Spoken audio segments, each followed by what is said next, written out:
Good morning and welcome to my channel. Today I would like to show you my plants from the genus Huernia. Huernia is a genus of the Asclepiadaceae family, but what is more important than that is that they belong to a group called stapeliads. And stapeliads are succulents that are pollinated by flies. There are more genera than just Huernia. There is Stapelia, there is Caralluma, there is Orbea, and there are many more. However, Huernia is a genus that is, I think, most common in as a house plant. Although maybe I'm mistaken because Stapelias are also quite common. Anyways, these are the Huernias, and some of them are in bloom. Like this Huernia macrocarpa has a flower, and this Huernia keniensis has a flower that is closing, that is very similar to macrocarpa's flower, but it is more bell shaped. Okay, the petals are pointing forwards, and in macrocarpa they are folded out. And again, another one. This one is Huernia schneideriana. Again, very similar flower, burgundy, deep burgundy flower with 5 petals merged at the base, bell-shaped. Okay, so the color is very characteristic for stapeliads, but here are two other stapeliads, two other Huernias that don't bloom. This is Huernia procumbens, which has a flower that is bony white, dirtish white, maybe creamy, and this one is extremely interesting. It has a flower bud. This is called a lifesaver plant sometimes because it has a ring in the circle. It's Huernia zebrina, so it has striped petals, quite large, much larger than the ones that I showed you.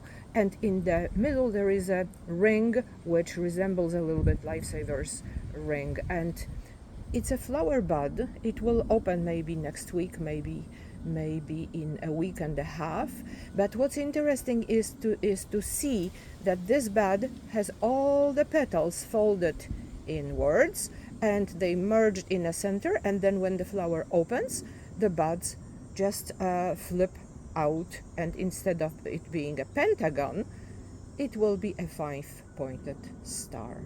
All right, so these are my Huernias. What's interesting about them, as I said, is that they are all pollinated by flies, and all the flowers here have colors that have something to do with rotting meat. As you can see, these 3 have flowers that are burgundy red. These 2 not as much, but you cannot see that yet. But you're welcome to search my channel for both Huernia zebrina and Huernia procumbens to have a look at how the flowers look. And when this flower open, I will show it to you, but it will be in about, well, a little bit less than 2 weeks, I'm guessing, maybe more, I don't know. Anyways, they are all pollinated by flies, and they attract flies by the color and also by the smell.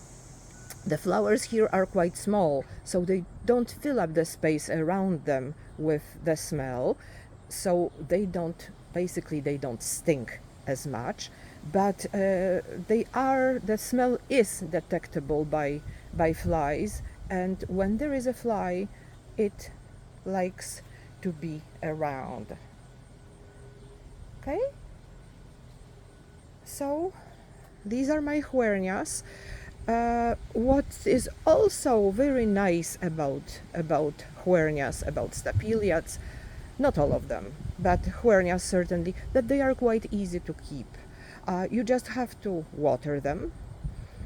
Not too much, but much more than cacti, for example. Even though they are succulents, their succulentism is not as much pronounced as cacti, so they don't need to go through a winter rest. They just need to be watered a little bit less, and they bloom all year round as well. They bloom all year round. All right. It's also very easy to propagate them. Each of the stems, each of the sections of the stems can be rooted. There are two ways and two schools of doing it. One way is just to put a stem in a glass of water and wait till it develops roots. It works. And the other way is to wait till the stem calluses, wait till the stem develops something like a scar tissue around the point where it was broken off the main stem, and then put it in the soil and start watering the soil once the callus has formed. And both ways work, and both ways are effective. Okay? So here are my Huernias. I hope you like them, and I will make sure to show you the other ones once they bloom. Okay? Thank you for watching my video. Have a great rest of the day.